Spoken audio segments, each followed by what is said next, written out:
Okay, next one is going to be talking about symmetry, and this is super crucial. So try and flag this video because you really need to remember this stuff because it can really keep things going or kind of mess things up for you quickly. So I'm just going to stick a sphere in here like this. Hit the T key. Oops, let me drag that in. There we go. Hit the T key now. Sorry about that. Hit the F key. And I'm just going to snap this to center like that. And remember, you can do that up here. Okay, you can just move this thing around. Of course, the sphere looks exactly the same no matter what. But front and center here. There we are. Okay, so symmetry. Wait, let me change this and make it a polymesh 3D. As you know, I have to do that first. Make sure I can actually move this around like that. Okay, cool. Symmetry. The way you turn it on, and symmetry just reflects your brush stroke from one side to the other of whatever you're working on. Okay, and you can turn it on by hitting the X key, and I'm just going to hit X on the keyboard, and I want you to watch down here what happens. That got turned on. Okay, X is just the quick key. It has nothing to do with what axis, X, Y, or Z this thing is working on. So in this case, X is going to be left and right, okay, and Y is up and down, and Z is back and forth, okay. And if I turn floor on here, you can always see that, okay. So this little thing down here, blue, red, and then green is usually the up and down, okay. So you can kind of get a gauge what's going on with what you see in that floor or on that floor, okay. So if I move this, you'll see the green down here, okay. Back to here, okay. So again, if let's just do a clay build-up brush here, get this a little bit bigger. So if I start moving over here, I'm going to get a similar or an exact duplicate on this side, okay.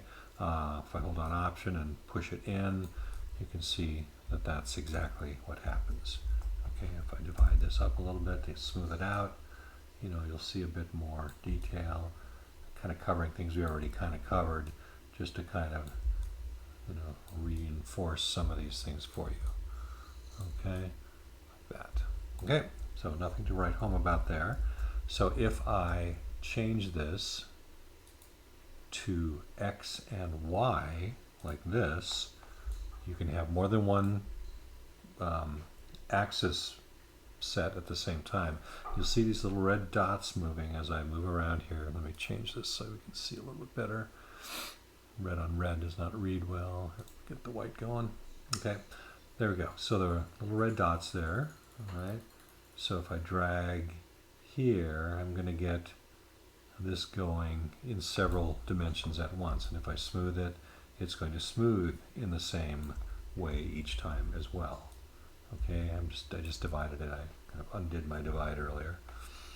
Okay, so again, you can work this in more than one dimension at once, and you might want to do that if you're doing something like a flower or something that has more symmetrical axes than like a human or a biped, which generally does bilateral symmetry. Okay, if you do all three at once, you get even crazier things going on the sides here. Okay, kind of see what's happening. Okay, I mean, it can be fun to play around with, and you probably should play around with it just to get a sense of how this stuff works. Just divide that up again. Okay, so that's the basic symmetry like that, and generally mostly you're going to be just using this X. This M is for mirror, okay, so if you don't have that on, you're not going to get it mirrored across the axis of the object, so generally you're always going to want to leave that on, okay, like so. Okay, next one is radial symmetry. And this can be kind of cool as well, particularly for things that are more complex than bipeds, like plants or things like that, or an octopus, something like that has 8 legs. 8? I think it's 8. It's this little R. Click that on, and then it says radial count is set to 8. Okay, I'm still on X, so this still is referring to this to get you where you want to go. Okay, so X in this case is probably doing this. Okay, looks like I turned that a little bit. Okay, so radial symmetry, if I look at it from above here, like that. I think I shouldn't have it on X, I think I should have it on Y. Z, there we go. No, maybe Y is better. Yeah, there we go. Okay, so this sort of a deal. Get him back here. Hard to tell which way is which with a sphere. There we go. Okay, so if I pull this out to the edges here like this, you can kind of see, you know, what that's doing as well. Okay, and then again, if I smooth that, I will get, you know, that kind of a thing going on. Okay, now with a brush you get one kind of a look. Okay, now if I change this to the move brush, I would get something very different. Okay, well, maybe not that different. It's going to be MV, Excel, but if I pull this out, you can kind of see how you could quickly, you know, get a different kind of a look, okay, than what I had initially. And as I move this, you can see it kind of spirals a bit because it's picking up all the little details with the radius and the axes changing around like so. That sentence made absolutely no sense, but that's okay. I'm sure yours transfixed as I am. I'm just playing around with symmetry. Okay, then, you know, again, just to kind of reiterate, you can always go in and do some more global things with the deforms over here. Okay, you know, so if I wanted to take that at this point and then taper it, you know, I could get that kind of a thing going. I think I just want one here. Yeah, okay. You see, that gives me a nice uniform look to that at that point. Not that this is anything to write home about, but again, you can get very quick results by just turning on these various symmetry axes, depending on what's what. Okay, so the big thing to remember when you're dealing with symmetry, I'm going to just put something else in here, is that you don't want to move your object around in your scene. And I haven't even talked about this yet, but I'm going to just kind of go over it right now. Okay, like this. I'm going to take this guy and I'm just going to merge him. Like that, get all his eyes in the same place here. So his eyes aren't going to come apart with his teeth and the rest of his head. Okay, so let's say I'm just, you know, changing some things here with the move brush. That kind of stuff. Oops, yeah, I turned symmetry off. My goodness, bad guy. X key. Okay, there we go, back at that. Okay, so that is kind of, you know, happening. It's getting a little more hair going on here, like so. You could use a little more thickness in the back.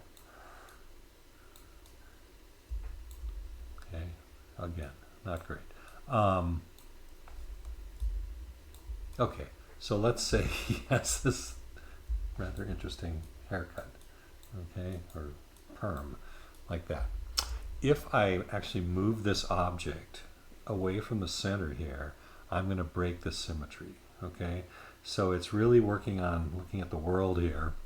So if I took this and just moved him over here, for instance, the symmetry is still on this side, okay? But you see I'm not getting anything over here because it's blocking in this little red dot over on the right, thinking that's where we are, okay? So I'm really kind of losing my business here in terms of keeping everything symmetrical. So I'm going to show you how to use this tool in another video. It's called the 3D Gizmo.